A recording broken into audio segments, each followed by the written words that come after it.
मित्रों, भारत के इतिहास में महाभारत युद्ध को सारे युद्ध में सबसे बड़ा माना जाता है। भले ही इस युद्ध में पांडव जीत गए थे, लेकिन युद्ध के बाद उनकी पूरी दुनिया ही बदल चुकी थी। इस युद्ध का परिणाम बहुत ही भयानक सिद्ध हुआ था। वे लगभग अपने सभी सगे संबंधियों को खो चुके थे। 18 दिनों तक चलने वाले इस युद्ध में हर दिन कुछ न कुछ विशेष घटित हुआ, जो लोगों के लिए आज भी शिक्षा, संदेश और उपदेश की तरह है। उन्हीं विशेष घटनाओं में से एक कहानी ये भी है कि महाभारत युद्ध के अंत में युधिष्ठिर ने अपनी मां कुंती और समस्त नारी जाति को श्राप दे दिया था, जिसका असर आज भी बना हुआ है। आइए हम आपको बताते हैं उसकी पूरी कहानी। मित्रों, महाभारत के युद्ध के पश्चात पांडव अपने सभी मृत परिजनों और रिश्तेदारों का तर्पण करने के बाद 1 महीने तक गंगा तट पर रहे थे।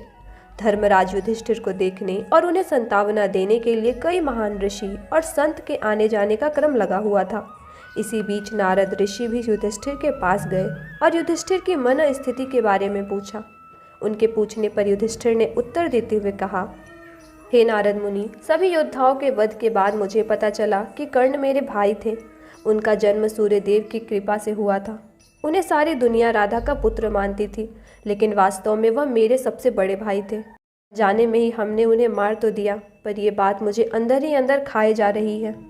इतने में ही जब माता कुंती ने उन्हें सांत्वना देने की कोशिश की, तो युधिष्ठिर अपने क्रोध और शोक को शांत नहीं कर सके और धर्मराज युधिष्ठिर ने क्रोध में आकर अपनी मां कुंती के साथ समस्त नारी जाति को श्राप दिया और श्राप देते हुए कहा, मैं आज समस्त नारी जाति को श्राप देता हूँ कि वे अब चाह कर भी कोई बात अपने हृदय में छिपा कर नहीं रख पाएंगी।